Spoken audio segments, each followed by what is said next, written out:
આપણે ટ્રાન્સક્રિપ્શનની જે પ્રોસેસ છે, આપણે હમણાં સ્વયં જનન ભણ્યા હતા, એ કોનું ભણ્યા હતા? તો કે સર તો આપણે આદિકોષ કેન્દ્રમાં ભણ્યા, પણ એવું જ તે સ્વયં જનન છે એ આપણી અંદર થતું હોય છે કે સુકોષ કેન્દ્રની અંદર થતું હોય છે. તો અત્યારે આપણે ભણવાનું છે ટ્રાન્સક્રિપ્શન. ટ્રાન્સક્રિપ્શન કોનું ભણવાનું? આદિકોષ કેન્દ્રીનું ભણવાનું કે સુકોષ કેન્દ્રીનું? આપણે જોઈ ટ્રાન્સક્રિપ્શન કેમાં ભણવાનું છે ભાઈ આપણે? બંનેમાં. પ્રોકાર્યોટિક અને યુકાર્યોટિક બંને. તો તમને રિબોઝોમ ખબર છે? રિબોઝોમ હા. શું છે? કે તમને રિબોઝોમ શું છે? હે કાંઈ નહીં, રિબોઝોમ વિશે આપણે પછી ચર્ચા કરીશું. હમણાં બધી જ નથી. પહેલા આપણે ભણીએ પ્રોકાર્યોટિકમાં ટ્રાન્સક્રિપ્શન.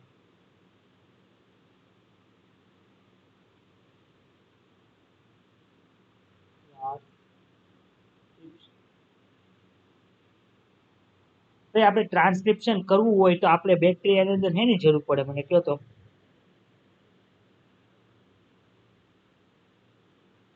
બેક્ટેરિયાની અંદર શેની જરૂર પડે? તો કે સર બેક્ટેરિયાને આપણે જો ટ્રાન્સક્રિપ્શન કરવું હોય તો એમાંથી એમઆરએનએ બનાવવું છે. એમઆરએનએ બનાવવું હોય તો આરએનએ પોલિમરેઝ જોવે કે ન જોવે? આરએનએ પોલિમરેઝ એટલે શું? આરએનએ બનાવે એને શું કહેવાય? આરએનએ પોલિમરેઝ કહેવાય. કહેવાય કે ન કહેવાય?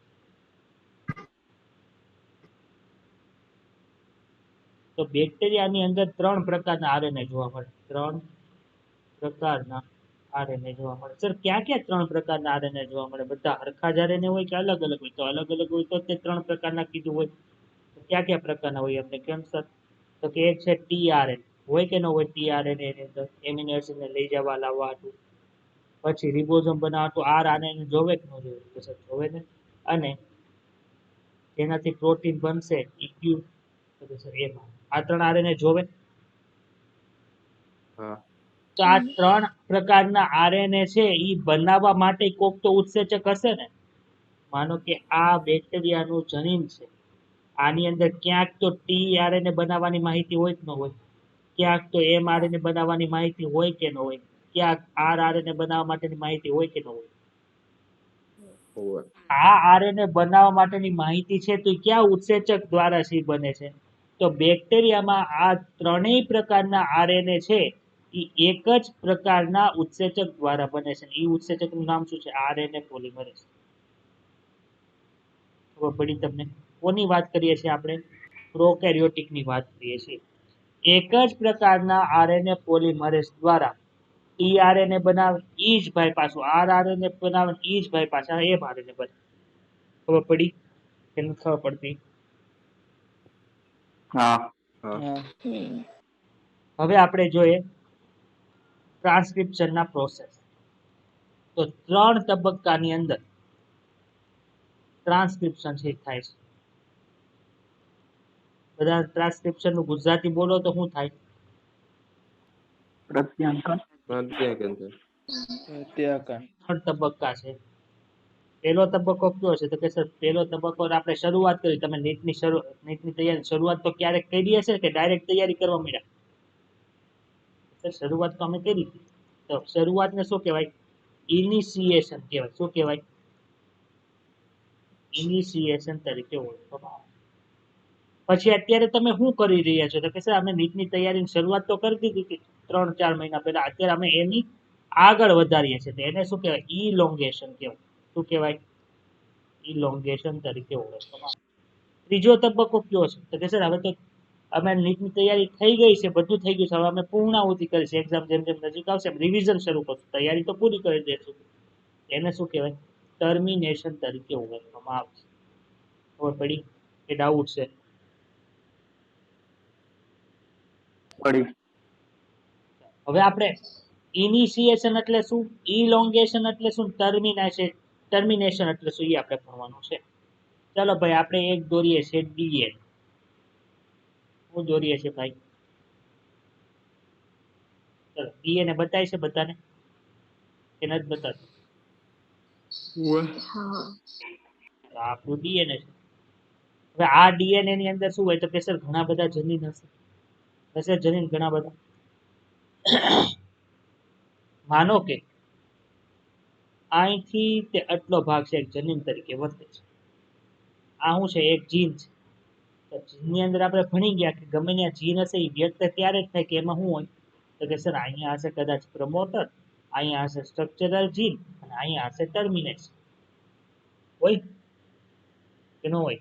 ટર્મિનેટર હોય કે ન હોય? હા નહીં. હા તો આપણે આરએનએ પોલિમરેઝ જોડાઈ ગયા ગઈકાલે કીધું હતું કે આરએનએ પોલિમરેઝ છે પ્રમોટર સંગાત ટમેટો આરએનએ પોલિમરેઝ કોની સાથે જોડાશે તો કે સર એ તો જોડાશે પ્રમોટર સાથે જોડાશે. આરએનએ પોલિમરેઝ પ્રમોટર સાથે જોડાય એટલે શું થયું ભાઈ તો કે સર ટ્રાન્સક્રિપ્શન તબક્કાની શરૂઆત થઈ ગઈ. ખબર પડે છે હા કે નથી પડતી? હા પેલો તબક્કો કયો હતો? ઇનિશિએશન. ઇનિશિએશન એની અંદર શું થયું તો કે સર આરએનએ પોલિમરેઝ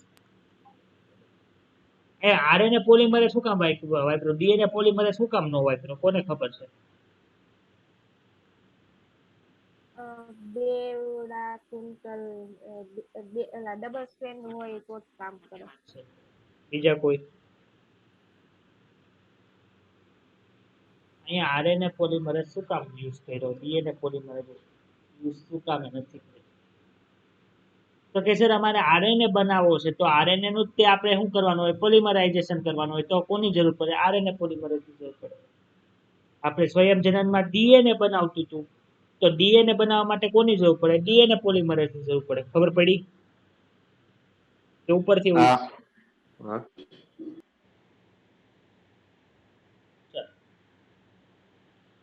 બીજો તબક્કો કયો છે ભાઈ? કયો તબક્કો છે? ઇલોંગેશન. ઇલોંગેશનમાં શું આવે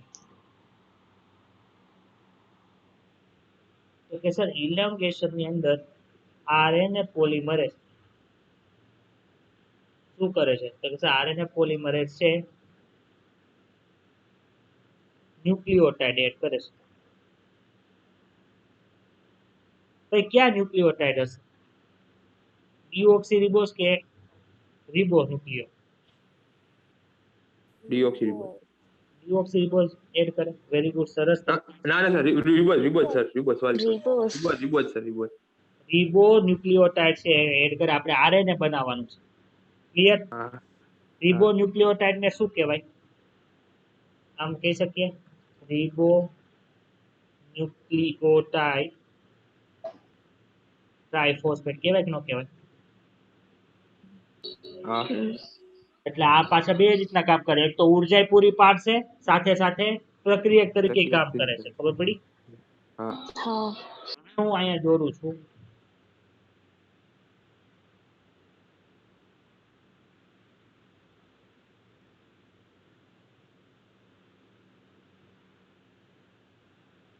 આ રીતનું હોય અથવા તો આપણે આવી રીતે આવ સિમ્પલ દોર નાખીએ તમને વધારે સમજાય.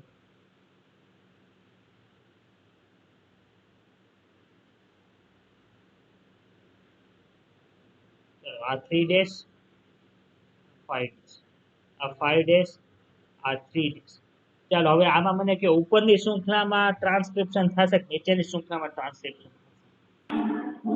ઉપર કોડિંગ શૃંખલા કઈ છે? નીચે વાળી કે ઉપર વાળી?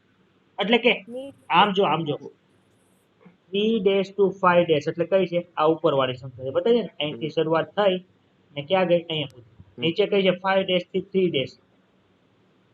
તો આમાંથી ઉપર વાળી શૃંખલા છે એ કોડિંગ શૃંખલા છે કે નીચે વાળી છે એ કોડિંગ શૃંખલા છે? નીચે વાળી કોડિંગ શીખલા કે જેવું આરએનએ બનશે ને એવી જ હશે પણ ત્યાં શું હશે? યુરેસિલ ની જગ્યાએ થાઇમિન હશે. ક્લિયર? ઉપરની ટેમ્પલેટ શૃંખલા છે એટલે કે ઉપરની જે ટેમ્પલેટ શૃંખલા છે એમાંથી આવી રીતે શરૂ થશે બનાવવાનું. અહીંયા કોણ હશે? તો કે સર અહીંયા હશે RNA પોલીમરેઝ. ખબર પડી કે નથી ખબર પડતી? હા. હવે તમે મને ઈ કયો, ત્રીજો તબક્કો કયો છે? ઇલોંગેશન. ટર્મિનેશન. ટર્મિનેશન. છેલ્લું. ટર્મિનેશન છે. ઇલોંગેશન તો બીજો આપણે કર્યો કે ન કર્યો ભાઈ? કોણ બોલ્યું હતું ઇલોંગેશન છે બીજો ત્રીજો તબક્કો? સમજાય છે કે ઉપરથી જાય છે બધું? ચલો. ટર્મિનેશન ની અંદર RNA પોલિમરેઝ કોનાથી છૂટો પડી જાય છે? તો કે સર આપણે ટર્મિનેશન તબક્કાની અંદર RNA પોલિમરેઝ છે તે ક્યાં પોગે? તો કે સર ટર્મિનેટર પાસે પોગે.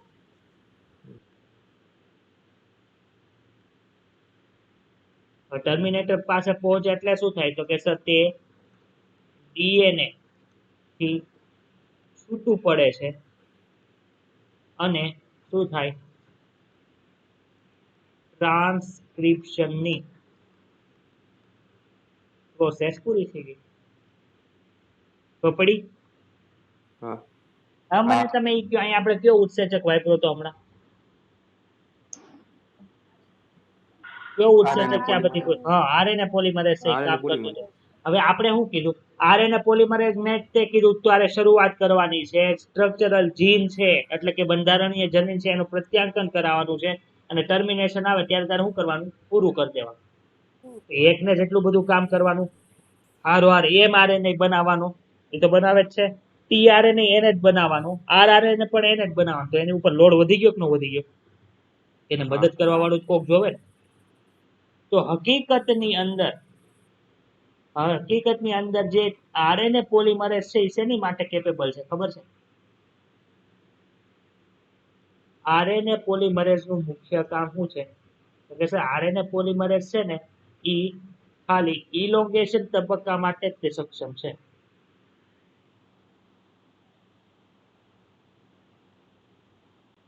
RNA પોલિમરેઝ કોના માટે સક્ષમ છે? ખાલી ઇલોંગેશન તબક્કો જે હતો ને બીજો તબક્કો એની માટે જ સક્ષમ છે. તો ઓલા બધા કાર્ય કરવા માટે એને શું કરવું પડે? પહેલો તબક્કો અને ત્રીજા તબક્કાને કરવા માટે એને શું કરવું પડે? કોકની મદદ જોવે. તો પહેલો તબક્કો જ્યારે શરૂ હોય ત્યારે એની મદદ કરવા માટે સિગ્મા કારક આપે. RNA પોલિમરેઝ સાથે કોણ જોડાઈ જાય? સિગ્મા ઘટક જોડાઈ જાય. એટલે શું થાય? તો કે શરૂઆત કરી દે. શરૂઆત કરી દે એટલે કે જ્યારે એ પ્રમોટર સાથે જોડાય ત્યારે સિગ્મા એની સાથે જોડાયો એટલે શરૂઆત થઈ ગઈ. હવે સિગ્મા કારક વયું ગયું. એટલે ઇલોંગેશન તબક્કો જે બીજો તબક્કો છે એ તો પોતાની મેળે કરી શકે છે. હવે શું કરવાનું? એને પૂરું કરવાનું છે. તો પૂરું કરવા માટે પાછી કોકની મદદ જોવે. તો ત્રીજો તબક્કો કરવા માટે એની પાસે રો કારક આવશે. રો કારકને ઇંગ્લિશમાં રો ફેક્ટર કહેવાય. જ્યારે સિગ્મા કારકને ઇંગ્લિશમાં શું કહેવાય? સિગ્મા ફેક્ટર કહેવાય.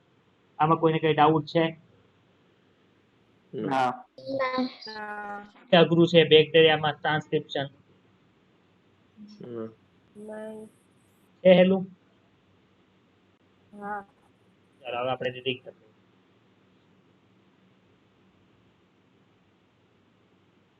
ચાલો જો, પહેલો તબક્કો છે પ્રારંભ. પ્રારંભને ઇંગ્લિશમાં ઇનિશિએશન કહેવાય. પ્રલંબ અને ઇલોંગેશન કહેવાય. સમાપ્તિને ટર્મિનેશન કહેવાય. યાદ રાખજો. ચાલો ભાઈ, પ્રારંભની અંદર શું થાય છે? તો કે છે પ્રારંભમાં પ્રમોટર પાસે જો RNA પોલિમરેઝ આવ્યો. RNA પોલિમરેઝ આવો રીતે દોરેલો છે. બતાવીશ તમને. શરૂઆતમાં તો એકલો ન કરી શકે, કોકની મદદ જોવે. કોણ મદદ કરે છે? સિગ્મા ફેક્ટર કરે. જો સિગ્મા બતાવીશ તમને. તમે સિગ્મા લખતા છો ફિઝિક્સમાં. હવે શરૂઆત થઈ ગઈ એટલે હવે સિગ્મા કારક નું કાંઈ કામ નથી. એટલે જો સિગ્મા કારક બહાર નીકળી ગયું. હવે એકલું કોણ કામ કરે? તો કે સર RNA પોલિમરેઝ એકલું ઇલોંગેશન તબક્કામાં કામ કરે છે ને એટલે આ RNA બનાવે. બધા જ તમને RNA બહાર નીકળે છે. જો તો કેમ RNA નું નિર્માણ કઈ શૃંખલામાંથી થાય? કે જેની ધ્રુવીયતા 3 days થી 5 days છે. એમાં બધા જ તમને ગ્રીન કલર નો ભાગ બધાને બતાવો. હવે ત્રીજું ક્યાં પહોંચ્યું? તો કે સર સમાપક. જો આ જે ડાર્ક બ્લુ કલર નો ભાગ છે એ કોણ છે? સમાપક છે. એટલે ન્યા આવે એટલે શું થઈ જાય?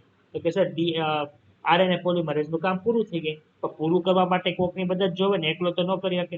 માનો કે મારી હાઈટ ઓછી હોય, શટર પાડવા હાટુ મારે કોકને બોલાવવા પડે, ભાઈ આ બંધ કરી દો, મારાથી બંધ નથી થતું. બોલાવવા પડે. એવી રીતે આરએનએ પોલિમરેઝને સમાપ્તિમાં મદદ કોણ કરે છે? રો કારક.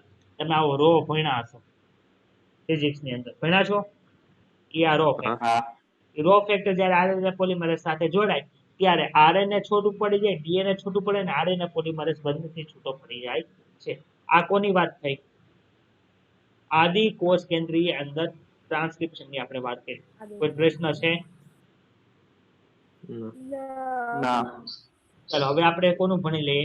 સુકોષ કેન્દ્રીયનું ભણી લઈએ, પછી આપણે બધું અલગ અલગ ભણીશું. બરોબર?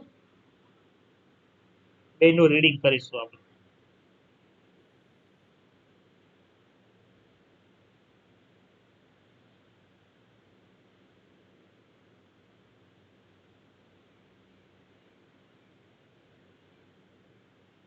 આમાં કોઈ કઈ ડાઉટ હોય તો બોલો.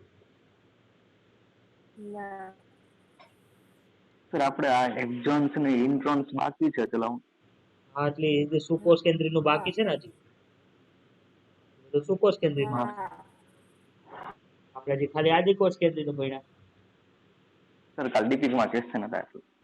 હા ઈ અહીંથી મારે નેટ હાલતું નહોતું ને એટલે ત્યાંથી ભાર્ગવ સરે પેપર કાઢ્યું હતું. ભાર્ગવ સરને મેં ખાલી બીજું એક જ ટોપિક કીધો હતો પણ એમાંથી નીકળી ગયો હતો. કાંઈ નહીં, કાંઈ વાંધો નહીં. આજે થઈ જશે ને તમારે? આજે થઈ જાય. પાછા હા ક્વેશ્ચન સર. જોઈ લેવાના, નો સમજે તો પૂછી લેવાના. બરોબર? હા ચાલો હવે આપણે કોની વાત કરવાની છે? સુકોષ કેન્દ્રની અંદર કાલે તો અમારે ફિઝિયોલોજી નો પહેલો લેક્ચર હતો. ફિઝિયોલોજીમાં છે ને સેલ થી શરૂઆત થાય.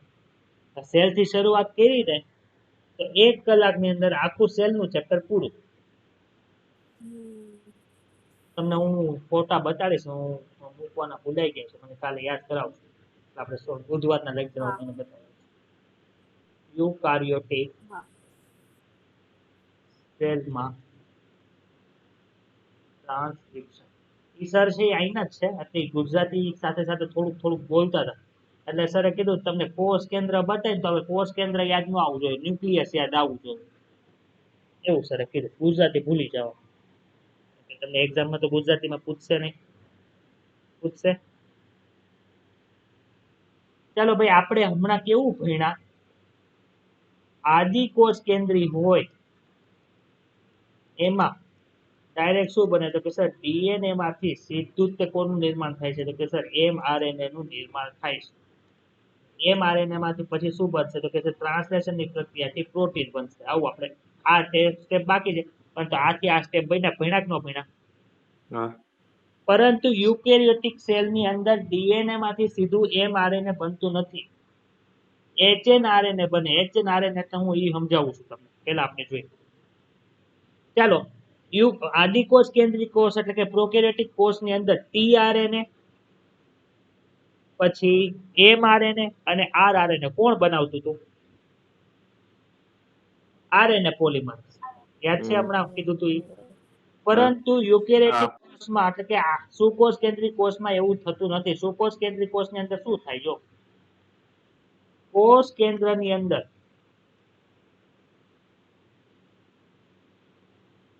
કોષ કેન્દ્રમાં 3 પ્રકારના આરએનએ પોલિમરેઝ આવેલા છે. કોના? આદિકોષ કેન્દ્રીય કે સુકોષ કેન્દ્રીયમાં? સુકોષ કેન્દ્રમાં. કોષ કેન્દ્ર લખ્યું એટલે સર આદિકોષ કેન્દ્રમાં તો સુકોષ કેન્દ્રી હોય, અરે કોષ કેન્દ્ર તો હોય જ નહીં. કોની વાત થાય છે? આપણે સુકોષ કેન્દ્રી. RNA polymerase 1, RNA polymerase 2, RNA polymerase 3. 3 પ્રકારના હોય છે. આ ખાસ અને ખાસ યાદ રાખવાનું છે.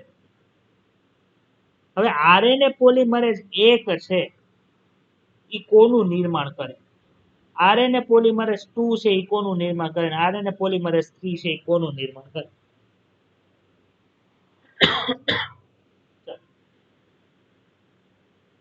1 અને 3 ની વાત કરીએ ઈ પહેલા આરએનએ પોલિમરેઝ જે કામ આદિકોષ કેન્દ્રીયમાં કરતું હતું એવું જ કામ આરએનએ પોલિમરેઝ 2 અહીંયા કરે છે, જે એમઆરએનએ બનાવવાનું કામ કરે છે. એટલે કે એચએનઆરએનએ બનાવે છે. એચએનઆરએનએ શું છે એ સમજાવું તમને હમણાં. પરંતુ એચએનઆરએનએ કૌંસમાં લખી નાખો, આમ એમઆરએનએ. એટલે તમને એમ પૂછે કે ઇલોંગેશન તબક્કા દરમિયાન નીચેનામાંથી કયો આરએનએ પોલિમરેઝ છે તે mRNA નું નિર્માણ કરશે. RNA polymerase 1, RNA polymerase 2, RNA polymerase 3 કે આપેલ તમામ. RNA polymerase 2. પડી. હા હવે આરએનએ પોલિમરેઝ 1 અને 3 નું શું કામ છે ઈ ભણતા પહેલા આપણે રિબોઝોમ શું છે ઈ થોડુંક ચર્ચા કરવી પડશે. એની આપણે થોડીક ચર્ચા કરીએ. તમને બધાને ખબર છે કે રિબોઝોમ છે પ્રોટીન સંશ્લેષણની અંદર મદદરૂપ થાય છે. અને એ આદિકોષ કેન્દ્રીયમાં હોય ને સુકોષ કેન્દ્રીયમાં હોય એવું તમે ભણી ગયા છો. હા કેમાં કેમાં હોય?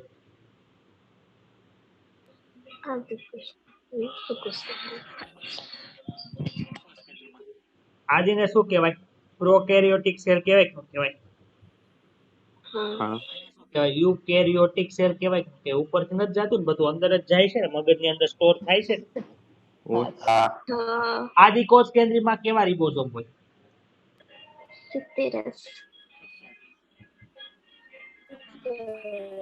સિદ્ધેશ્વર છે મને અહીંયા ગીત સંભળાય છે હારે હારે બધા સ્ટુડન્ટને ગીત સંભળાય છે રેકોર્ડિંગ ની અંદર ગીત આવશે ભાઈ મને કહેતા. હા યુકેરિયોટિકમાં કોણ આવે તો કે સર એસીએસ આવે. અહીંયા એસ છે શું? અહીંયા એસ શું છે તો કે આપણે ભણ્યા હતા કે એકમ છે. નળીની અંદર શું લીધું છે? એક લિક્વિડ લીધું અને આ લિક્વિડ ની અંદર તમે શું કરી નાખ્યું તો કે સર રિબોઝોમ નાખી દીધું. હવે આ રિબોઝોમ તળિયે કેટલી સ્પીડ થી બેસે છે એને શું કહેવાય? અવસાદન કહેવાય કે ન કહેવાય? તો જેટલી સ્પીડ થી અવસાદન પામે એને એટલા વધારે સ્વેડબર્ગ એકમ હોય. સમજાય છે હું કીધું મેં ઈ? એની સ્પીડ વધારે એમ એના સ્વેડબર્ગ એકમ વધારે. પેલા મારી વાત પૂરી કરવા દે પછી હું પ્રશ્ન પૂછીશ ત્યારે મને પ્રશ્ન પૂછ. ના ના આ અવાજ થોડો ધીમો પડે એટલે છે બીજું કઈ નહીં. બધાને પડે છે? આજે તો પડતો જ ન હોય કેમ કે આ ટ્યુમર છે જ નહીં. મને પડે ના સર કપાય છે. હા છે એટલે બીજું કઈ નહીં. હાલો હાલો સર અમુક અવાજ દબી જાય હાવ. હોવા જાય. ચલો હવે આવે છે.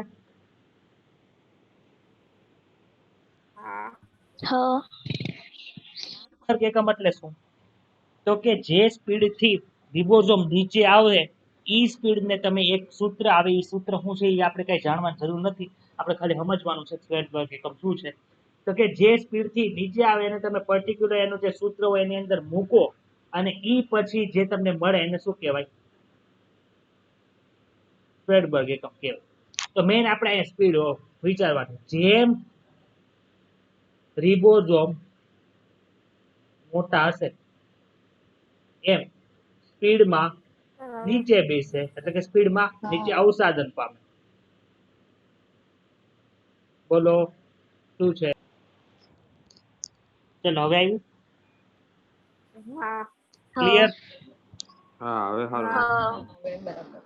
ચાલો જેમ રિબોઝોમ માનો કે તમારી પાસે એક નાનો એવો પથ્થર છે ને એક છે ને 500 ગ્રામનો પથ્થર છે એને તમે ટાંકાની અંદર પાણી ભરેલ ટાંકો એમાં ફેંકો હેઠે કોણ બે? જેનું વજન વધારે હોય તે એટલે કે જેનું કદ મોટું હોય ઈ. પડી? Hello hello hello mic check. હા સર તો એમ અહીંયા એસીએસ છે એનો મતલબ શું? તો એનું કદ છે કેવું છે? વધારે છે. 70 છે એનો મતલબ શું? કે ઈ કદ નાનું છે. હવે રિબોઝોમ એવું છે બધું કપાય. હે અવાજ કપાય. હજી એવું છે. હજી એવું છે અવાજ. હું મૂકું ને ત્યાં મૂકી લેવા દેજો. ચાલો આ ખબર પડી બધાને? હવે રિબોઝોમ છે એ શેનું બનેલું હોય તો કે સર રિબોઝોમ છે ને ઈ તો પાછા એના બે અલગ અલગ ઘટક આવેલા હોય. યાદ છે બધાને? 70 હા છે એ તો કયા બે ઘટકોનું બનેલું હોય? તો 50 કે સર એમાં બે ઘટક આવે છે. 50 ને 30. એક છે મોટો યુનિટ છે, એક છે નાનો યુનિટ. મોટો યુનિટ છે એ શેનો કેટલા એસ છે તો કે સર એ છે 50 એસ. નાનો યુનિટ છે એ કેટલા એસ છે તો કે સર એ છે 30 એસ. ક્લિયર? એટલે કે આમાંથી 50 એસ છે એ વધુ સ્પીડમાં નીચે બેસશે, નાનો એસ યુનિટ છે એ ઓછી સ્પીડથી હશે નીચે બેસશે. ક્લિયર? હવે ગમે તે રિબોઝોમનો યુનિટ હોય એ બે વસ્તુથી બનેલો હોય, એક તો રિબોઝોમલ આરએનએ અને એની સાથે જોડાયેલું હોય પ્રોટીન. તો પડી તો આ બધા એવું હશે કે નહીં હોય. મોટો યુનિટ એ શેનો બનેલો હશે તો કે સર મોટો યુનિટ જે છે એ પણ કોનો બન્યો હોય બોલો તો? RNA protein. અને પ્રોટીન. હવે પ્રોટીનનું શું mRNA ના આવે? રિબોઝોમ એમઆરએનએ નું બનેલો હોય. ના. Ribosomal RNA chapter number 8. આ હેલું ચેપ્ટર નથી એટલે જોઈને કાઢી નાખવું નહીં. એમઆરએનએ તો રિબોઝોમ બનાવે, આપણે રિબોઝોમ હેનું બનેલું છે એની વાત કરીએ છીએ અત્યારે. તો રિબોઝોમલ આરએનએ છે અને પ્રોટીન છે. હવે રિબોઝોમલ આરએનએ પણ હેનું બનેલું હોય તો કે સર રિબોઝોમલ આરએનએ ની પણ આપણે ઘનતા છે એ માપવાની હોય. કેવી રીતે માપશો તો કે મોટા સબ યુનિટ જે આવેલું છે મોટું યુનિટ એમાં જે આરએનએ છે એ પાછા બે પ્રકારના ધરાવે છે ઘટકો. કયા બે પ્રકારના ઘટકો ધરાવે છે? એક તો છે 5s 5 સ્વેડબર્ગ એકમ અને એક છે 23s. આ સમજાણું, આ યાદ રાખવું જરૂરી છે, તમને પૂછેલું છે, તમારી ટેક્સ્ટ બુકમાં આપેલું છે. હા. આટલી વસ્તુ ન ખબર પડી હોય બોલ. પડી. પડી? હા. હવે નાનો સબ યુનિટ છે એ પણ કેવું હશે તો કે સર નાનો સબ યુનિટ છે એમાં તે હશે. કોણ હશે તો કે સર એમાં હશે પણ રિબોઝોમલ આરએનએ અને કોણ હોય પ્રોટીન હોય કે ન હોય? હા. આરએનએ પ્લસ પ્રોટીન ની તો આપણે કઈ ચર્ચા કરવાની જ ન હોય. પણ આ કયા આનું આપણે સ્વેડબર્ગ એકમ માપવું હોય કેટલો સ્વેડબર્ગ એકમ મળે તો કે સર 16s મળે છે. એટલું ક્લિયર થયું કે ઉપરથી વયું ગયું? હા. હવે આપણે જોઈએ યુકેરિયોટિક. યુકેરિયોટિક ની અંદર એ શું હોય તો કે સર એની અંદર એ મોટો સબ યુનિટ આવે નાનો સબ યુનિટ આવે. તો કણો મોટો સબ યુનિટ કયો છે? 60 ને 40. 60 40. યાદ આવે છે આવું કઈ બધાને? જો હું આ છે ને અલગ કલર યલો કલર થી લખું છું એટલે તમને વધારે ખબર પડશે.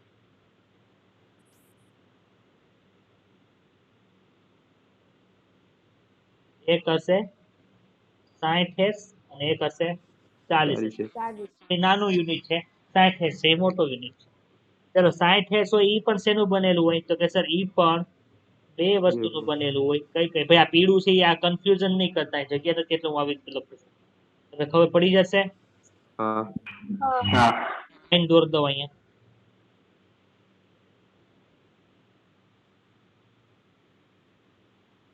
આખી વસ્તુ અલગ છે. ક્લિયર ને? ચલો 60s છે ઈ કેનું હોય તો કે સર ઈ પણ આરઆરએનએ અને બીજું કોણ હોય પ્રોટીન હોય. જ્યારે 40s છે ઈ પણ શું હોય તો કે સર ઈ પણ RNA plus protein. Plus protein હશે. RNA plus protein. સર આ મોટા સબ યુનિટમાં આરઆરએનએ છે એ કેટલા ભાગોનું બનેલું હોય? એ 3 ભાગોનું બનેલું છે. યાદ રાખજો. ક્યાં ક્યાં 3 ભાગો છે તો કે સર એક ભાગ છે 5s,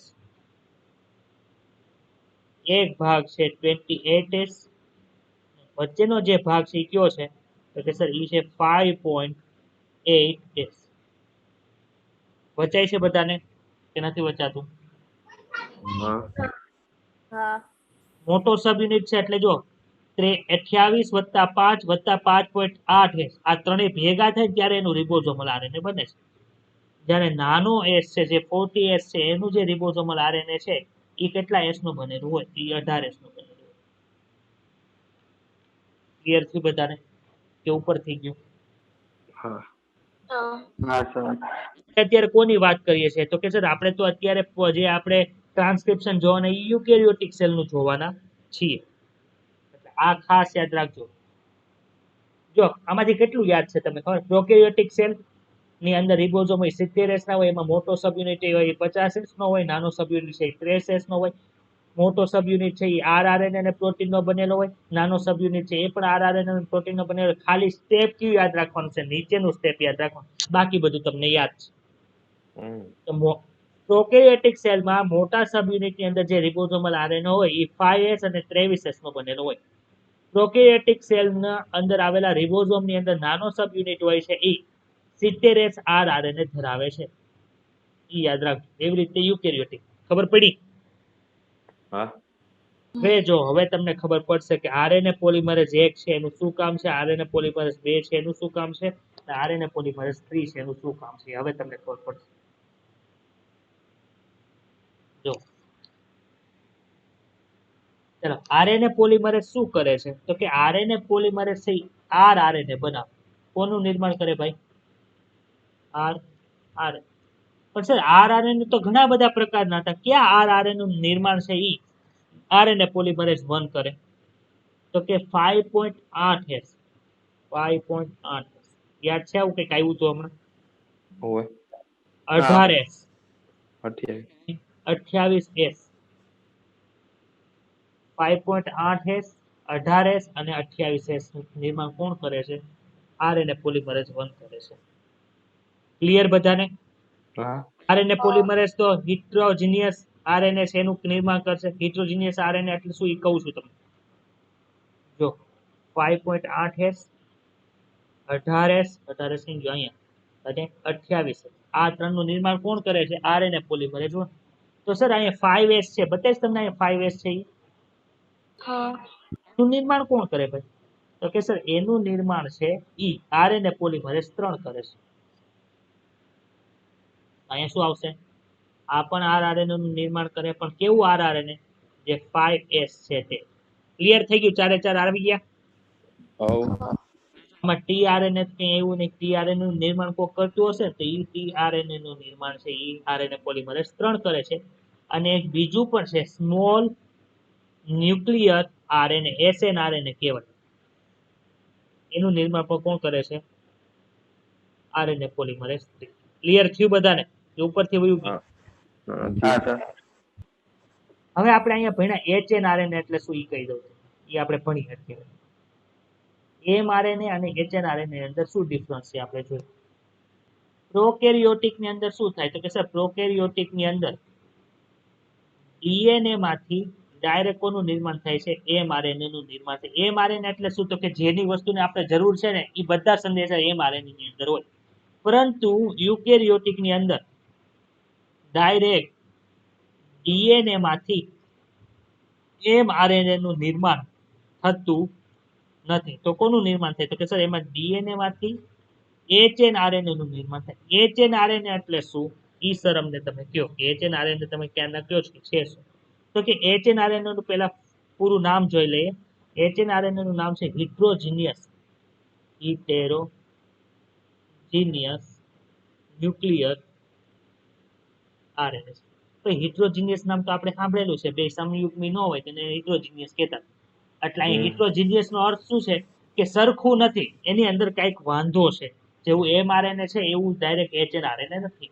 તો શું એમાં દિક્કત છે? શું પ્રોબ્લેમ શું છે એમાં? તો એચએનઆરએનએ ની અંદર તમે જો તો એની અંદર બે પાર્ટ આવેલા છે. એક પાર્ટ છે ને ઇન્ટ્રોન કહેવાય, બીજો પાર્ટ છે ને એક્ઝોન કહેવાય. ઇન્ટ્રોન શું કરે ભાઈ? તો કે ઇન્ટ્રોન છે ઈ કોઈ પણ જનીન સંકેતનું નિદર્શન કરતા નથી. જનીન સંકેતનું નિદર્શન કરતા નથી. જનીન સંકેતો કરતા નથી ભાઈ. જનીન સંકેતનું નિદર્શન કરતા નથી એટલે શું સમજવું? આ એમઆરએનએ છે તો એમઆરએનએ ઉપર શું હોય? તો કે જનીન સંકેત. જનીન સંકેત શું કરે? તો કે સર કોઈ પણ એમિનો એસિડ નું નિદર્શન કરતા હશે. પરંતુ આ જનીન સંકેતનું નિદર્શન નથી કરતા એટલે એનો અર્થ શું સમજવું આપણે? હે? આ જનીન સંકેતનું નિદર્શન કરતા નથી એનો મીનિંગ કે તે કોઈ પણ એમિનો એસિડ નું નિદર્શન કરતા નથી. ખબર પડી? એટલે કે પ્રોટીન સંશ્લેષણમાં ઇન્ટ્રોન નું કાંઈ કામ હશે નહીં. ખબર પડી? એક્ઝોન શું કરે છે? તો કે એક્ઝોન જે છે ને ઈ પોલીપેપ્ટાઇડનું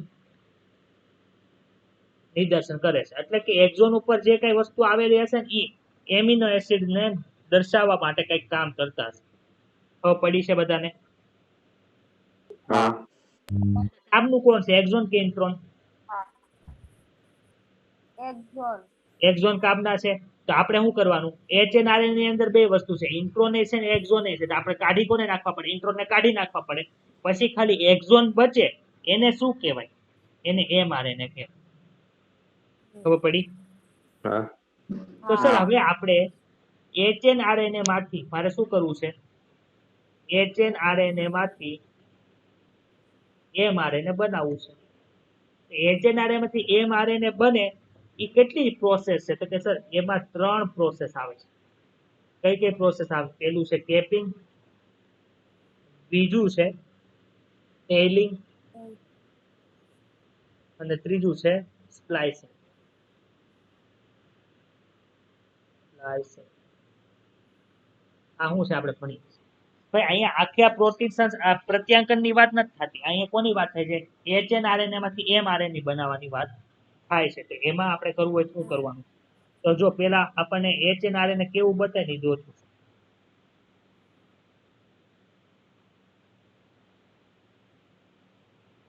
આ શું બન્યું? RNA ની અંદર બે વસ્તુ છે.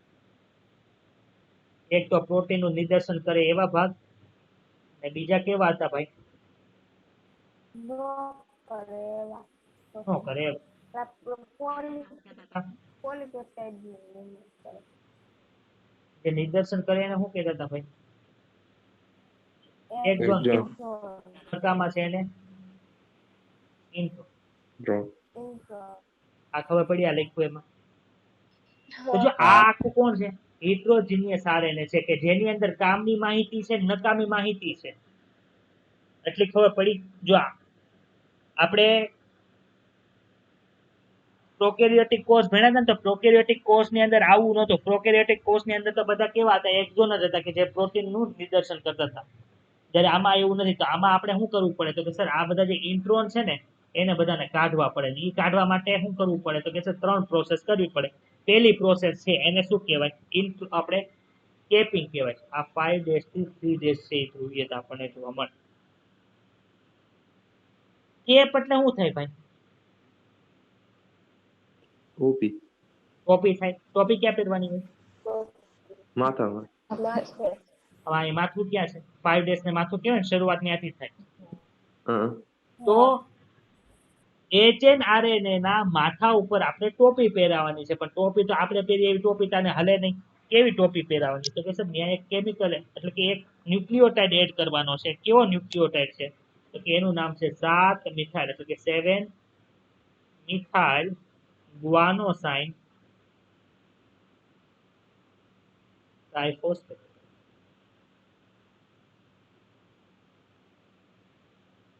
ગુઆનોસાઇન ટ્રાઇફોસ્ફેટ તો તમે આ નામ સાંભળ્યું છે, GTP. સાંભળ્યું છે ને? GTP હા બે જગ્યાએ એવું છે. યાદ છે કંઈક આવું? પણ તેમાં શું છે? 7મા કાર્બન ઉપર કોણ લગાડી દીધું? મિથાઇલ ને લગાડી દીધું. આ એક કે જે ન્યુક્લિયોટાઇડ છે એને શું કરવાની છે? આપણે ટોપી પહેરાવાની. ટોપી ક્યાં પહેરવાની? પગમગ માથા ઉપર માથા પર 5 days પાસ. એટલે જ્યાં આપણે આ ન્યુક્લિયોટાઇડ લગાડી દઈએ એને શું કહેવાય? કેપિંગ તરીકે ઓળખવામાં આવે છે. શું કહેવાય? ચાલો બીજી પ્રોસેસ કઈ છે જો તો. બીજી પ્રોસેસ મેં હમણાં ટેલિંગ લખી હતી. ટેલિંગ ડેઈલી ટેલિંગ એટલે ટેલ એટલે પૂંછડી પૂંછડી. પૂંછડી કઈ બાજુ છે? 3 days છેડા પાસે 5 days છેડા પાસે? 3 છેડા સર 3 days છેડા પાસે છે. તો ત્યાં શું કરવાનું? પૂંછડી લગાડવાની. આપણે પતંગમાં પૂંછડી બાંધીએ ને, અહીં ક્યાંય ભાગી ન જાય એમાં આપણે અહીંયા પ્રોસેસ કરવાની છે, એક્ઝોન બનાવવાની. તો શું કરવું પડે? એને પૂંછડી લગાડી દેવાની. પણ પૂંછડી તરીકે શું લાગે? તો કે 3 days છેડા ઉપર એડિનાઇલ સમૂહ એડ કરવાના છે. શું એડ કરવાનું છે? એડિનાઇલ સમૂહ એડ કરવાનો. કેટલા એડ કરવાના સર? 1 કરવાના, 2 કરવાના, 3 કરવાના? કેટલા કરવાના? કેટલા? તો એડિનાઇલ સમૂહ છે એ 200 થી 300 જેટલા આવે. ખબર પડી? 200 થી 300 એડિનાઇલ સમૂહને કરો એટલે એ ભાગી જાય નહીં. અને ત્રીજી પ્રોસેસ કઈ છે? ત્રીજી પ્રોસેસ છે સ્પ્લાઇસિંગ. સ્પ્લાઇસિંગમાં શું કરવાનું? ઇલેક્ટ્રોન છે એને કાઢી નાખવાનું અને બીજા કોણ વધ્યા? એક્ઝોન ને રાખવાનું. હવે જો શું થઈ જશે તો કે સર ઇલેક્ટ્રોન ને કાઢી નાખશો એટલે તમારી પાસે જે આરએનએ છે એ ડાયરેક્ટ આવું થઈ જશે કે જેની અંદર છે બધી કામની વસ્તુ જશે, નકામી બધી વહી ગઈ. આ જે બન્યું એને શું કહેવાય? mRNA તરીકે mRNA. છે. ખબર પડી? હા. હા આ બધી પ્રોસેસ છે એ થાય ક્યાં?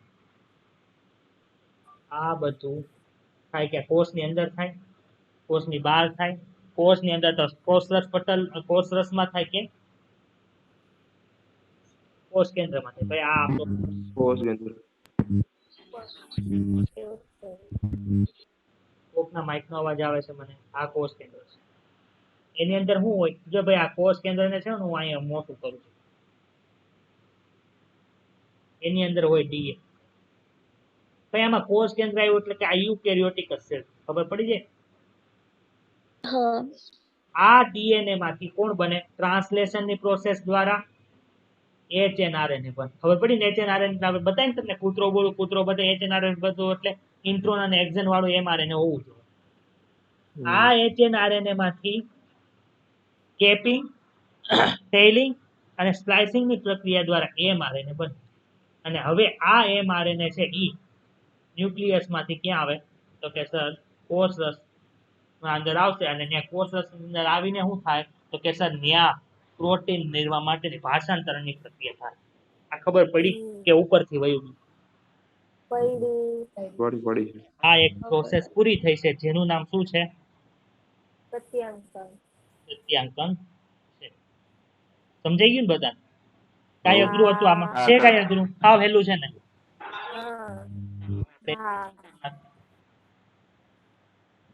રીડિંગ કરતા આવડે?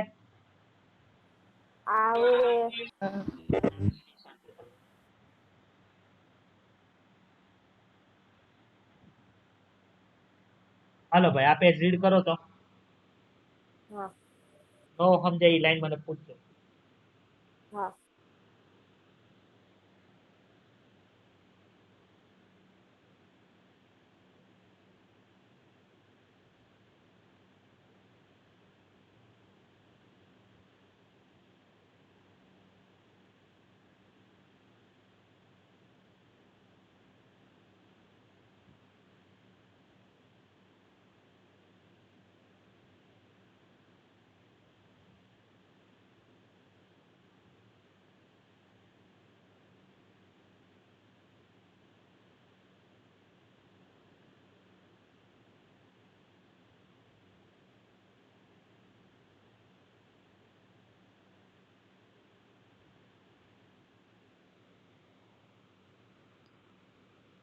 અહીંયા સુધી રીડ થઈ જાય એટલે કહેજો. હે નીચે છે ઈ ને? એમે ટીક કર્યું ત્યાં સુધીનું થઈ ગયું હોય રીડ તો મને કહેજો એટલે આપણે આગળ જઈએ.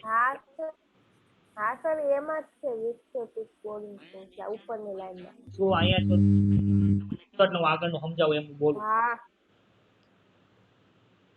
થઈ ગયું બધાને એટલું? કોડિંગ અનુક્રમ અથવા તો અભિવ્યક્ત અનુક્રમોને એટલે કે જે એમઆરએનએ નો ભાગ છે એ જનીન સંકેત ધરાવતો હોય અથવા તો પ્રોટીન માટે અભિવ્યક્ત થતો હોય એને એક્ઝોન કહેવાય. આ સમજાણું? એક્ઝોન એ અનુક્રમ છે જે પરિપક્વ અથવા તો સંસાધિત આરએનએ માં જોવા મળે. ભાઈ આદિકોષ કેન્દ્રીમાં એમઆરએનએ હતો ત્યાં એચએનઆરએનએ નહોતું એટલે આમાં બધા હોય કોણ હોય? પ્રોકેરિયોટિકમાં એક્ઝોન જ હશે. બરોબર? યુકેરિયોટિકમાં શું થાય? તો કે સર એની અંદર એચએનઆરએનએ હતું તો એમાં કોણ કોણ હતું? તો કે સર એચએનઆરએનએ માં ઇન્ટ્રોન અને એક્ઝોન બંને હતા. તો એમાંથી આપણે પ્રક્રિયા કરી અને જે નિર્માણ પામ્યું એને શું કીધું mRNA કીધું. એમાં શું જોવા મળતું હતું? તો કે સર એમાં તો ખાલી એક્ઝોન જ જોવા મળતું. કોણ હતું? તો આ mRNA HNRNA માંથી બનીને એને શું કહેવાય? પરિપક્વ પુખ્ત mRNA કહેવાય કે ન કહેવાય? અથવા તો એને પ્રક્રિયા પામેલ RNA કહેવાય કે ન કહેવાય? તો પછી જો અહીં હું લખ્યું એક્ઝોન એ અનુક્રમ છે જે પરિપક્વ અથવા તો સંસાધિત એટલે કે પ્રોસેસ થયેલું RNA હોય એમાં જોવા મળે છે. એક્ઝોન હોય ઈ ઇન્ટ્રોન દ્વારા વિક્ષેપિત થયેલા હોય કેમાં? તો કે HNRNA. HNRNA માં શું હતું કે એક્ઝોન ની વચ્ચે કોણ આવેલું હતું? ઇન્ટ્રોન હતો. એટલે કે એક્ઝોન એક સરખું નહોતું. તમે વાંચતા હોય ને તમારા મમ્મી તમને કામ ચીંધે અથવા તમારા દોસ્તારનો ફોન આવે તો શું થાય? તમારા રીડિંગમાં તમારો દોસ્તાર છે એ વિક્ષેપિત કરે છે તમને. એમ એક હારે એક્ઝોન નથી આવેલો, વચ્ચે ઇન્ટ્રોન આવેલા છે. એટલે એ શું લખ્યું છે? એક્ઝોન છે એ ઇન્ટ્રોન દ્વારા વિક્ષેપિત થયેલું હોય છે. ક્લિયર? ઇન્ટ્રોન અથવા તો મધ્યવર્તી અનુક્રમ છે એ પરિપક્વ અથવા તો પ્રક્રિયા પામેલ RNA માં હોતા નથી. મધ્યવર્તી અનુક્રમ એટલે જે નકામું વચ્ચે અડે છે એને આપણે ઇન્ટ્રોન કહીએ છીએ. ઈ પ્રક્રિયા પામેલું જે mRNA છે એમાં જોવા મળતું નથી. ક્લિયર થઈ ગયું? DNA ના ખંડમાં અર્થમાં વિભાજિત જનીન એટલે કે મને મારો અવાજ આવે છે, માઇક બંધ રાખો. સ્પ્લિટ જીન વ્યવસ્થા જનીનની વ્યાખ્યાને જટિલ બનાવી દે છે. એટલે હું સમજ આપણું જે mRNA હતું અથવા તો HNRNA હતું, તો HNRNA ની અંદર શું જોવા મળતું હતું? કે તો મને ઇન્ટ્રોન જોવા મળતા હતા, વધારાના ઘટકો. આપણે HNRNA માં ઇન્ટ્રોન જોવા મળતા હતા, જે વધારાના ક્રમ હતા. તે વધારાના ક્રમ mRNA માં એટલે કે HNRNA માં આવ્યા શું કામ? જનીનમાં હશે તો જ આવ્યા હશે ને? ખબર પડી? તો જનીનની અંદર ક્યારેક વધારાની પણ વસ્તુ હોય છે. ઈ અહીંયા લખ્યું છે કે DNA ના ખંડની અંદર વિભાજિત જનીનની વ્યવસ્થા છે, જનીનની વ્યાખ્યાને જટિલ બનાવી દે છે. ખબર પડી કે પ્રશ્ન છે પ્રશ્ન આમાં?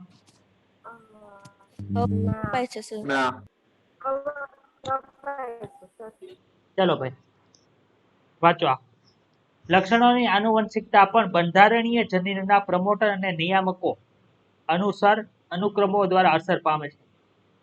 આ નિયામક અનુક્રમો એટલે શું એ આપણે હમણાં જ્યારે લેક ઓપેરોન ભણશું ત્યારે આવશે.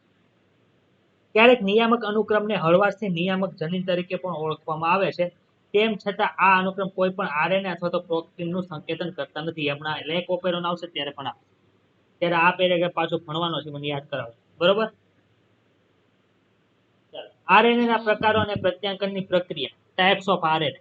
બેક્ટેરિયામાં મુખ્ય 3 પ્રકારના RNA હોય. ક્યાં હોય? mRNA, tRNA અને rRNA. આનું ફૂલ નામ યાદ રાખજો, યાદ જ છે, તમે ભણી ગયા છો. ત્રણેય RNA કોષમાં પ્રોટીન સંશ્લેષણ માટે આવશ્યક હોય. mRNA છે ટેમ્પલેટ તરીકે વર્તે છે. tRNA છે એમિનો એસિડને એક જગ્યાએથી બીજી જગ્યાએ લઈ જવાનું કામ કરે અને આનુવંશિક સંકેતોને વાંચવાનું કામ કરે. એટલે માનો કે અહીં mRNA છે તેની ઉપર જે સંકેતો એ વાંચે કોણ ભાઈ? તો કે સર એ tRNA વાંચે. માનો AUG હોય તો અહીંયા tRNA હશે જે એના માટેનું, ત્યાં કયા સંકેતો હોય? UAC. અહીંયા કોણ આવશે? મિથિયોનિન. મિથિયોનિન ને લઈને આવશે ને અહીંયા મૂકશે. ખબર પડી? તો જનીન સંકેત વાંચવાનું કામ કોણ કરે? tRNA કરે છે અને એમિનો એસિડ ને લાવે. જ્યારે રિબોઝોમલ RNA છે એ રિબોઝોમ બનાવવાની અંદર હોય. એટલે રિબોઝોમનું કામ શું છે? ભાષાંતર દરમિયાન બંધારણીય અને ઉત્પ્રેરક ભૂમિકા છે ભજવે છે rRNA. ઉત્પ્રેરક એટલે રિબોઝાઇમ, યાદ આવે છે ને? બેક્ટેરિયામાં કોણ હોય ભાઈ? RNA બનાવવાનું છે. કોનામાંથી માહિતી લઈને બનાવવાનું છે? DNA માંથી. એટલે શું આવે? DNA આધારિત RNA પોલિમરેઝ હોય. પણ કેટલા હોય? એક જ હોય. ઈ શું કરે? mRNA ઈ બનાવે, tRNA ઈ બનાવે અને rRNA પણ ઈ જ બનાવે છે. જે બધા જ પ્રકારના RNA ને પ્રત્યાંકનને ઉત્પ્રેરિત કરે છે. RNA પોલિમરેઝ પ્રમોટર સાથે જોડાઈને પ્રત્યાંકનની શરૂઆત અથવા તો ઇનિશિએશન કરે છે. જે ન્યુક્લિયોસાઇડ ટ્રાઇફોસ્ફેટને પ્રક્રિયકના સ્વરૂપે ઉપયોગ કરી પૂરકતા નિયમોનું પાલન કરી અને શું કરશે? પૂરકતાના નિયમોનું પાલન કરીને ટેમ્પલેટના ક્રમ અનુસાર પોલિમરાઇઝ કરશે. તે કુંતલને ખોલવાનું કામ કરશે, પ્રલંબનમાં પણ સહાય કરે છે. ફક્ત આરએનએ નો થોડો ખેંચાયેલ ભાગ જ ઉત્સેચક સાથે જોડાયેલો હોય છે. જો પાછળ જે આકૃતિ છે ને એ આરએનએ નો કયો ભાગ જોડાયેલો છે, જે નિર્માણ પામે છે એ તે આરએનએ પોલિમરેઝ સાથે જોડાયેલો છે. બતાવીશ તમને. હા જો એટલો ભાગ છે ને એ તે આરએનએ પોલિમરેઝ સાથે જોડાયેલો છે. બાકી બધો ભાગ તો જે બનતો છે એ ક્યાં વયો જાય છે? પાછળ વયો જાય છે. ક્લિયર છે બધાને? હા હા. જ્યારે આરએનએ પોલિમરેઝ સમાપ્તિ સ્થાને પોગી જાય છે ત્યારે નવનિર્મિત આરએનએ અને આરએનએ પોલિમરેઝ છૂટા પડી જાય છે, જેના ફળ સ્વરૂપે પ્રત્યાંગન પ્રક્રિયાનું ટર્મિનેશન છે એ થઈ જાય છે. અહીં રસપ્રદ પ્રશ્ન એ છે કે આરએનએ પોલિમરેઝ કેવી રીતે 3 તબક્કાઓ જે પ્રારંભ, પ્રલંબન અને સમાપ્તિને ઉત્પ્રેરિત કરે છે, કે કઈ રીતે પ્રક્રિયા કરે છે. આ લાઈન ખાસ યાદ રાખજો. આરએનએ પોલિમરેઝ ફક્ત ઇલોંગેશન પ્રોસેસ એટલે કે વચ્ચેની જે પ્રોસેસ છે જેમાં સ્ટ્રક્ચરલ જીનમાંથી એમઆરએનએ બને છે એ જ પ્રક્રિયાને ઉત્પ્રેરિત કરવા માટે સક્ષમ છે. તે ક્ષણવાર માટે પ્રારંભિક કારક અને સમાપ્તિ કારક સાથે જોડાઈને પ્રત્યાંકનની પ્રક્રિયાનું પ્રારંભ અને સમાપન કરે છે. પ્રારંભ છે એ સિગ્મા ફેક્ટર સાથે અને સમાપન છે એ રો ફેક્ટર સાથે જોડીને કરે છે. આ કારકો આરએનએ પોલિમરેઝ સાથે જોડાવાથી તેની નિશ્ચિતતામાં પરિવર્તન આવે છે, એટલે કે એની સ્પેસિફિક કામ કરવાની અંદર પરિવર્તન આવે છે, જેનાથી પ્રારંભ અને સમાપ્તિ થાય છે. ક્લિયર? અહીંયા બેક્ટેરિયાનું પૂરું થયું. સમજાણું બધા? આવજો. હા પછી જો હા. બેક્ટેરિયામાં એમઆરએનએ નિર્માણ માટે કોઈ પણ પ્રક્રિયાની આવશ્યકતા હોતી નથી, તથા પ્રત્યાંકન અને ભાષાંતર એક જ ખંડમાં થાય છે. શું કામ ભાઈ? ત્યાં કઈ કોષ કેન્દ્ર અને કોષરસ જેવું છે અલગ અલગ? ત્યાં તો બધું કોષરસની અંદર તરતું હોય. એટલે હજી એમઆરએનએ આખું નિર્માણ પામ્યું ન હોય તે ભાષાંતરની પ્રક્રિયા છે એમાં શરૂ થઈ ગઈ. માનો કે આ આપણા બેક્ટેરિયા ભાઈ છે જેનું નામ ઇકોલાઈ છે, અહીંયા એનું ડીએનએ છે. ડીએનએ માંથી શું થાય તો કે સર અહીંયા આરએનએ બનીને બહાર નીકળ્યું, હજી બને છે કે એની સાથે રિબોઝોમ જોડાય અને શેની શરૂઆત કરતી તો કે સર રિબોઝોમ એની સાથે જોડાઈને પ્રોટીન બનવાની શરૂઆત પણ થઈ જાય. ખબર પડી? કે અલગ અલગ કમ્પાર્ટમેન્ટમાં જરૂર નથી. આપણે ત્યાં કોષ કેન્દ્રની અંદર તો રિબોઝોમ જાતા નથી, એટલે ત્યાંથી બહાર આવે પછી સુકોષ કેન્દ્રની અંદર ભાષાંતરની પ્રક્રિયા થાય છે. જો પ્રત્યાંકન અને ભાષાંતર એક જ ખંડમાં થાય છે, એટલે કે બેક્ટેરિયામાં કોષરસ અને કોષ કેન્દ્ર જેવું કંઈ હોતું નથી. એટલા માટે ઘણી વખત એમઆરએનએ નું પૂર્ણ રીતે પ્રત્યાંકન થાય તે પહેલા જ ભાષાંતરણ શરૂ થઈ જાય છે, જેના ફળ સ્વરૂપે બેક્ટેરિયામાં પ્રત્યાંકન અને ભાષાંતર સાથે સાથે પૂર્ણ થાય છે. ક્લિયર? સુકોષ કેન્દ્રમાં બે વધારાની જટિલતાઓ હોય છે. કઈ કઈ? તો કે કોષ કેન્દ્રમાં ઓછામાં ઓછા 3 પ્રકારના આરએનએ પોલિમરેઝ જોવા મળે છે. અંગિકાઓમાં જોવા મળતા આરએનએ પોલિમરેઝ થાય. એમાં સ્પષ્ટ શ્રમ વિભાજન હોય. શ્રમ વિભાજન એટલે બરાબર એક રૂમની અંદર તમે 3 રૂમ વ્યક્તિ રહેતા હોય તો એકને બારી સાફ કરવાની, એકને વાળવાનું અને એકને પોતું મારવાનું. એકલો જ જતો હોય તો બારી એને સાફ કરવાની હોય, પોતું એને જ મારવાનું હોય, બધા કામ એકને જ કરવાના હોય. એટલે જેમ વધારે હોય એમ શું થાય? શ્રમ વિભાજન જોવા મળે. ખબર પડી તમને બધાને? હા. આરએનએ પોલિમરેઝ એક કોનું નિર્માણ કરે તો કે આરએનએ નું નિર્માણ કરે. ક્યાં કે આરએનએ છે ભાઈ? 28S, 18S અને 5.8. આ સમજાઈ ગયું? આરએનએ પોલિમરેઝ 3 છે કોનું નિર્માણ કરે તો કે ટીઆરએનએ નું નિર્માણ કરે, 5SR આરએનએ. આ 5SR આરએનએ કયું? ઓલાનું બાકી હતું ઈ એક. અને એસએનઆરએનએ. એસએનઆરએનએ એટલે શું? સ્મોલ ન્યુક્લિયર આરએનએ નું નિર્માણ કરે છે. ક્લિયર બધાને? હા માં ડાયરેક્ટ એમઆરએનએ તો બનતું નથી, તો એમઆરએનએ જેવું શું બને? એચએનઆરએનએ બને. ઈ કોણ બનાવે? RNA polymerase 2. ઈ એમઆરએનએ નું પૂર્વ સ્વરૂપ જેને હિટ્રોજનસ ન્યુક્લિયર આરએનએ કહેવાય છે, એચએનઆરએનએ, એનું નિર્માણ કરે. કોઈ ડાઉટ છે આમાં? ના અચ્છા, એમ ઇંગ્લિશ આકૃતિ મૂકી છે કેમ કે ગુજરાતીમાં ઘણી બધી ભૂલ છે. શું ભૂલ છે ભાઈ? જો તમારે કેપિંગ છે ને, કેપિંગ એમાં ખાલી એમ જીપીપી લખ્યું છે. એમ જીપીપી લખેલું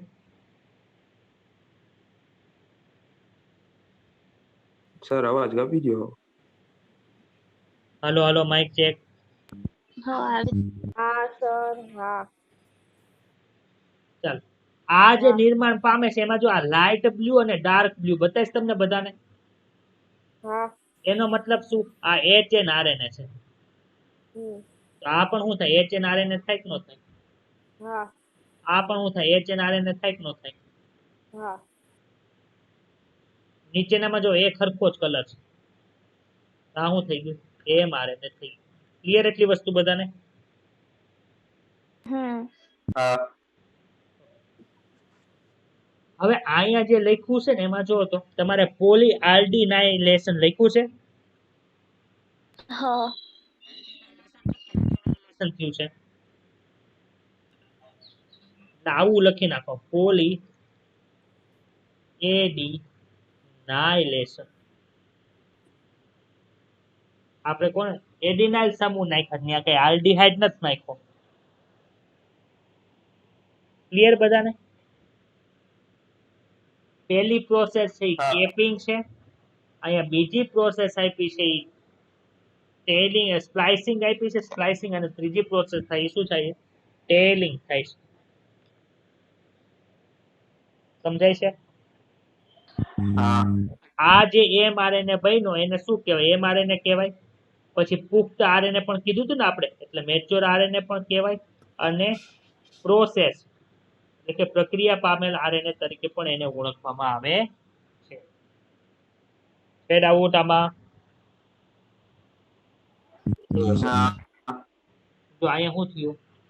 એક્ઝોન હતા, ઇન્ટ્રોન જે લાઇટ કલરના હતા ને એ આવી રીતે ગોળ વળી જાય ને પછી બહાર જ નીકળી જાય.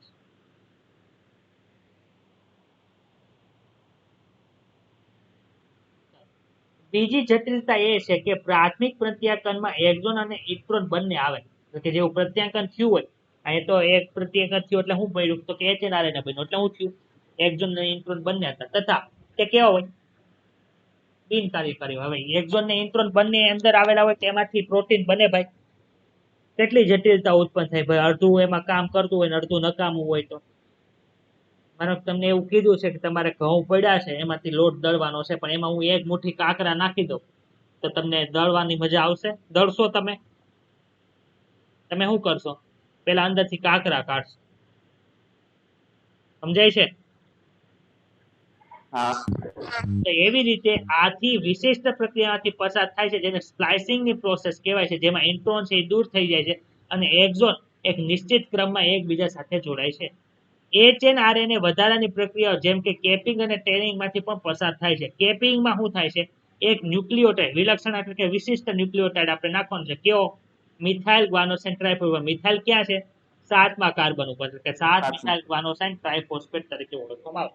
કઈ જગ્યાએ? માથા ઉપર ટોપી પહેરાને, એટલે કે 5 ડેશ છેડા ઉપર જાય. ટેલિંગમાં એડિનાઇલેટેડ સમૂહ એટલે કે એડિનાઇલ સમૂહ છે એડ કરવામાં આવે છે. કેટલા? 200 થી 300 હોય છે, જે ટેમ્પલેટના 3 ડેશ છેડા ઉપર ઉમેરાય છે. પૂર્ણ સંસાધિત HNRNA ને હવે mRNA તરીકે ઓળખવામાં આવે છે, જે ભાષાંતરણ માટે કોષ કેન્દ્રમાંથી સ્થળાંતર પામે છે. ક્લિયર? હા હવે હા ઉપરયુક્ત જટિલતાઓના મહત્વને સમજવાની શરૂઆત થઈ છે. વિભાજિત જનીન અવસ્થા જનીન સંકુલની પ્રાચીન રચનાને પ્રસ્તુત કરે છે. જો હવે આ સમજો. વિભાજિત જનીન અવસ્થા એટલે શું ભાઈ?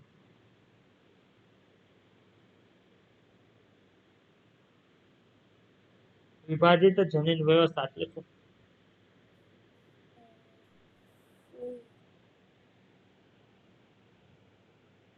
બોલો, મેં ભણાવ્યું થોડુંક થોડુંક તો હમણાં તમને.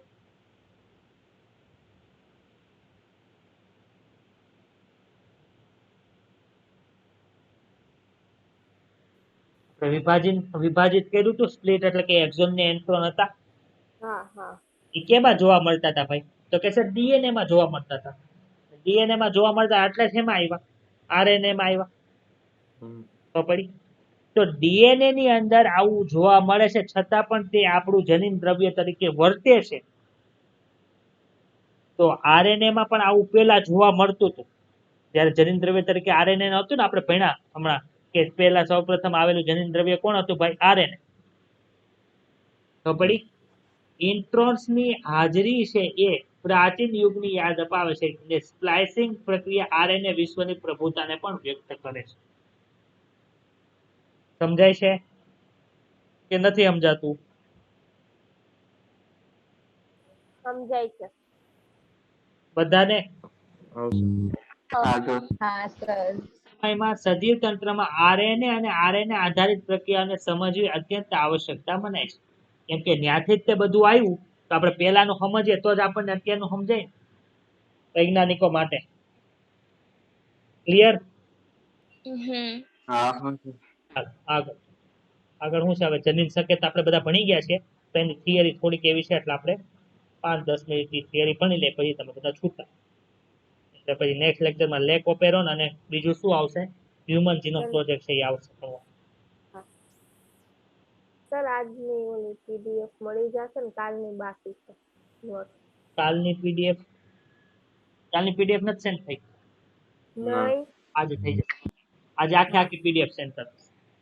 હા અહીંયા બધું હમણાં ક્રેશ કોર્સ શરૂ થાય છે ને આજથી.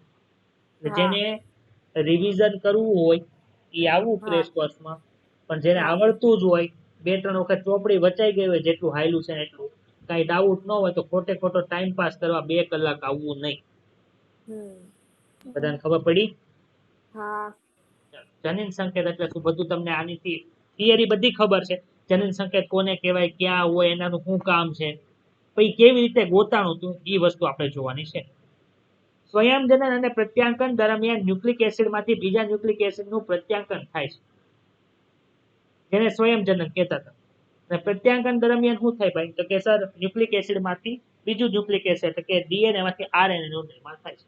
આ પ્રક્રિયા પૂરકતાના સિદ્ધાંતોને આધારે સમજવી સરળ છે. કે એની સામે ટી આવે, જીની સામે સી આવે. ભાષાંતરની પ્રક્રિયા આનુવંશિક માહિતીના સ્થળાંતરિત કરવા માટે જરૂરી છે, જે ન્યુક્લિયોટાઇડના પોલિમરમાંથી એમિનો એસિડના પોલિમરનું સંશ્લેષણ કરે છે. ક્લિયર છે આટલું વસ્તુ? એમિનો એસિડનો પોલિમર એટલે શું થાય? હા પ્રોટીન. પ્રોટીન. ના તો કોઈ પૂરકતા જોવા મળે છે, ના તો કોઈ સૈદ્ધાંતિક સ્વરૂપે તેને વિચારી શકે. ભાઈ આપણને ખબર એ ની સામે ટી આવે, જી ની સામે 3 બધી સી હોય, પરંતુ એ ની સામે ક્યુ પ્રોટીન મૂકવું, સી ની સામે ક્યુ પ્રોટીન મૂકવું, ટી ની સામે ક્યુ પ્રોટીન મૂકવું, જી ની સામે ક્યુ પ્રોટીન મૂકવું, ખબર કેમ પડે? એમાં કઈ પૂરકતા છે ભાઈ? કયો તો. એ આવે તો આ પ્રોટીન આવે, સી આવે તો આ પ્રોટીન આવે, એવું કઈ છે પૂરકતા આમાં? એમાં તો કઈ પૂરકતા નથી. તો કેવી રીતે થયું ભાઈ? તો કે ન્યુક્લિક એસિડમાં ફેરફારથી પ્રોટીનનો એમિનો એસિડમાં પણ ફરક પડે છે. સિકલ સેલ એનિમિયા, એક ન્યુક્લિયોટાઇડ ફરી ગયો તો એમિનો એસિડ ફરી ગયો તો ગ્લુટામિક એસિડ જગ્યાએ વેલાઈન આવી ગઈ. એ બાબતને આધાર આપતા પુરાવા છે. તેનાથી બેટરી લો થઈ ગઈ છે. ચાર્જિંગ મૂકું છું તો બંધ થઈ જશે. આવશે અવાજ. હું બોલવાનું બંધ કરી દીધું તો અવાજ વયો જ જાય. હું ન બોલું તો આવે તમને અવાજ કોઈ દિવસ? આથી જનીન સંકેતની પરિકલ્પનાનો પ્રસ્તાવ થયો, જે પ્રોટીન સંશ્લેષણ દરમિયાન એમિનો એસિડના અનુક્રમને નિર્ધારિત કરે છે. કે કયો એમિનો એસિડ ક્યાં આવશે, એ કોના ઉપર ડિસાઇડ થાય? તો કે સર એ જનીન સંકેત ઉપર નિર્દેશન થાય છે. ડીએનએ ની સંરચના અને આનુવંશિક દ્રવ્યની જૈવ રાસાયણિક પ્રતિક્રિયાનું નિર્દેશન કરવું જેટલું ઉત્તેજનાપૂર્ણ હતું, તેનાથી વધારે ચુનૌતીપૂર્ણ કાર્ય જનીન સંકેતનું અર્થઘટન કરવાનું હતું. ખરેખર તેમાં તો વિવિધ ક્ષેત્રના વૈજ્ઞાનિકો કોણ આવ્યા જો. ફિઝિક્સ શાસ્ત્ર એટલે ફિઝિક્સ નો અભ્યાસ કરતા હોય, કાર્બનિક રસાયણશાસ્ત્રી એટલે કેમિસ્ટ્રી નો અભ્યાસ કરતા હોય, પણ કેવા? ઇનઓર્ગેનિક ને ફિઝિકલ વાળા નહીં, કાર્બનિક વાળા જો. જૈવ રસાયણ શાસ્ત્ર એટલે બાયોકેમિસ્ટ્રી જે બધા અભ્યાસ કરતા હોય, અને જનીન શાસ્ત્ર એટલે કે જીનેટિક્સ નો અભ્યાસ કરતા હોય, એ બધા ચારની સહાયતાની જરૂર પડે. એટલે યાદ રાખજો. આવો પેલા વૈજ્ઞાનિક જ્યોર્જ ગેમો કોણ હતું ભાઈ? ભૌતિક શાસ્ત્ર. જ્યોર્જ ગેમો એક કાર્બનિક રસાયણ શાસ્ત્રી હતા. તેમનો વિચાર હતો કે જો બેઝ 4 હોય તો એમાં 20 એમિનો એસિડનું સંકેતન કરવાનું કેવી રીતે થાય? ખબર પડી તમને? જ્યોર્જ ગેમો ભૌતિક શાસ્ત્રી હતા. એમને શું કીધું કે બેઝ કેટલા ભાઈ? આપણે પાસે નાઇટ્રોજન બેઝ કેટલા છે? જે ડીએનએ માં યુઝ થાય ઈ 4 4 4 છે ને આપણી પાસે એમિનો એસિડ પ્રોટીન બનાવવા વાળા કેટલા છે ભાઈ? 20 છે. તો 4 છે. માનો કે જનીન સંકેત ખાલી એક ન્યુક્લિયોટાઇડ નું બનેલું હોત તો કેટલા એમિનો એસિડ નું સંકેતન થાય? તો કે સર 4 નું થાય. ખબર પડી? 2 નું હોત તો હલો હલો માઇક ચેક 8 બોલો.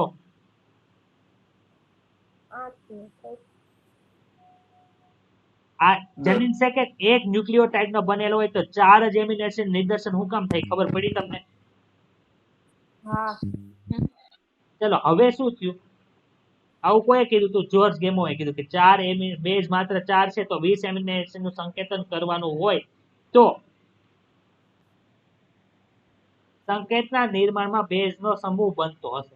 તેઓએ સૂચવ્યું કે બધા જ 20 એમિનો એસિડના સંકેતન માટે 3 ન્યુક્લિયોટાઇડના બનેલા હોવા જોઈએ. આ એક મજબૂત પ્રસ્તાવ હતો. તેનાથી 4:3 4:3 શું કામ? ભાઈ 4 શું છે ભાઈ આપણી પાસે? એમિનો એસિડ અરે 4 પ્રકારના નાઇટ્રોજન બેઝ છે. માનો કે 4:2 કરો તો કેટલા બને ભાઈ? 16 16 એમિનો એસિડ નું નિદર્શન થાય. તો 4 બીજા ક્યાં ગયા? મંજીરા વગાડવા થોડા જ એમિનો એસિડ. તો આપણે જે મંજીરા વગાડવા નવરા હોય તો 4:3 કર્યો એટલે કેટલા થાય? 64 જનીન સંકેત થાય. પડી? એટલે એ લોકોએ એવું કીધું કે જનીન સંકેત છે એ 3 ન્યુક્લિયોટાઇડ ના બનેલા હશે અને જે ઉત્પરિવર્તન સંયોજન દ્વારા 64 સંકેતોનું નિર્માણ થતું હશે. આ રીતે બનતા સંકેતો જરૂરિયાત કરતા ઘણા બધા વધારે છે. એના પછી આપણને સાબિત થયું કે એક એમિનો એસિડ એક કરતા વધારે જનીન સંકેત દ્વારા પણ નિર્દેશિત થાય છે. જનીન સંકેત છે પછી સાબિત કર્યું કે ત્રિઅક્ષરી હોય છે. તેનું પ્રમાણ આપવું અત્યંત કઠિન કાર્ય હતું પણ કોઈ આપ્યું. પહેલા ડોક્ટર હતા હરગોવિંદ ખુરાના. એમણે શું કર્યું? નિશ્ચિત બેઝના સમપોલિમર અને સહપોલિમર. સમપોલિમર એટલે તમે કેલ્શિયમ ભણ્યા છો હોમોપોલિમર અને કોપોલિમર. હા માનો કે એક જ ચોથાથી બનાવેલું.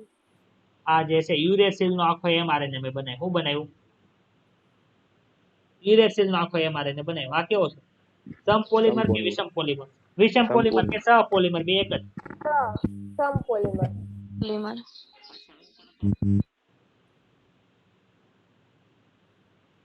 સમપોલિમર પડી ગઈ આવી? સહપોલિમર આમાં હરગોવિંદ ખુરાનાને શું કર્યું? પેલા યુ વાળું કર્યું, પછી સીસીસી વાળું કર્યું, જીજીજી વાળું કર્યું, એ વાળું કર્યું. એવી રીતે કરીને ખબર પડે. માનો કે તમે યુ દર્શાવ્યું હોય તો અહીં શું બને? ફિનાઇલેલેન ફિનાઇલેલેન ફિનાઇલેલેન ફિનાઇલેલેન બને. બને કે ન બને? એવી રીતે બધા જનીન સંકેતોને ભેગા કર્યા અને પછી નિદર્શિત થયું કે આ એમિનો એસિડ છે એ આ જનીન સંકેત હોય. તો હવે મને કયો ખાલી યુ વાળો mRNA કોઈ દી બને? તો કે સર કુદરતી રીતે જ ન બને. તો એ શું કર્યું? લેબોરેટરીમાં કૃત્રિમ રીતે આ mRNA બનાવ્યો હશે. ખબર પડી? જોડાણ વાળા આરએનએ ના અણુઓનું સંશ્લેષણ પ્રયોગશાળાની અંદર કર્યું. કોઈ હરગોવિંદ ખુરાના. એટલે કે કૃત્રિમ રીતે mRNA બનાવવાની શરૂઆત કોઈ કરી હતી? હરગોવિંદ ખુરાના, જે ભારતના હતા. બીજા વૈજ્ઞાનિક આવ્યા માર્સેલ નિરેનબર્ગની પ્રોટીન સંશ્લેષણ માટેની કોષ મુક્ત પ્રણાલી સેલ ફ્રી સિસ્ટમ સંકેતના અર્થઘટન માટે ખૂબ જ મદદરૂપ છે. હવે આપણને ખબર છે કોષ રસની અંદર કોઈ mRNA ગયું હોય તો એની ઉપર tRNA આવે ને કોઈ એમિનો એસિડ લેતા હોય. હવે કોષને તોડીને આપણે જોવા જ થોડું જોવાય, નકર તો કોષ મરી જાય. તો એ બધી પ્રક્રિયા શોધ ક્યાં કરી? કોષ મુક્ત સપાટી એટલે કે કોષ મુક્ત સિસ્ટમ ઇન વિટ્રો. પડે ઇન વિટ્રો કોષની બહારની બાજુએ આ પ્રક્રિયાની શરૂઆત કરી. કોઈ માર્સેલ નિરેનબર્ગ નામના વ્યક્તિ. હવે ત્રીજું નામ છે સેવેરો ઓકોઆ. ભાઈ આ કઈ વૈજ્ઞાનિક નું નામ નથી, યાદ રાખજો, ઉત્સેચક નું નામ છે. સેવેરો ઓકોઆ શું કામ કરે ભાઈ? પોલીન્યુક્લિયોટાઇડ ફોસ્ફોરાયલેઝ છે, એટલે કે એક પ્રકારનું પોલીન્યુક્લિયોટાઇડ ફોસ્ફોરાયલેશન એટલે પોલિમરાઇઝેશન કરે છે. કોનું? આરએનએ ને સ્વતંત્ર રૂપે બનાવે છે. આરએનએ ઉત્સેચકીય સંશ્લેષણ કરે છે, જે નિશ્ચિત અનુક્રમો સાથે બહુલીકરણ કરવા માટે સહાયતા કરે છે. અંતમાં જનીન સંકેતનું જે ચેકર બોર્ડ તમે ભણી ગયા છો, આવું 64 ખાનાવાળું ભણ્યા કે નહોતા ભણ્યા? ભણાયું છે. હા એ પછી અસ્તિત્વમાં આવ્યું. આમાં જે વૈજ્ઞાનિકોનું નામ છે એ ખાસ આપણે યાદ રાખવા. અહીંયા સુધી કોઈને કઈ ડાઉટ હોય તો મને પ્રશ્ન પૂછી શકે છે. ના સર ને દાઉદ ને એટલે તો ટેસ્ટ ને હા, 1 મિનિટ. ત્યારે કાલે સેન્ડ કર્યો હતો. હા કાલે કર્યો હતો. લેક્ચર પેલા પ્લીઝ હાય લખીને મોકલી દો, એટલે મારે હેઠે ગોતવા જવું ન પડે, ડાયરેક્ટ ઉપર જ આવી હમ. ચાલો. ઈ કોલાઈના સ્વયંજનન પામવાની તૈયારીમાં હોય તેમને 5 મિનિટ માટે રેડિયો એક્ટિવ થાઇમિડીનમાં મૂકવામાં આવે, તે સામાન્ય માધ્યમમાં સ્વયંજનન પામે છે. તો નીચેનામાંથી કયું અવલોકન સાચું હશે?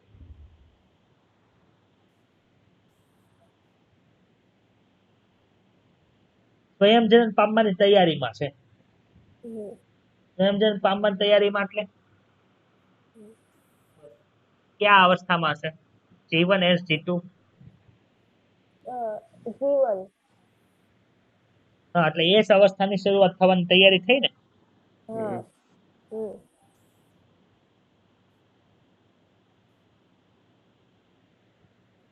હવે એને એક્ટિવ થાઇમિડીનમાં 5 મિનિટ માટે મૂક્યા છે, રેડિયો એક્ટિવ થાઇમિડીનમાં.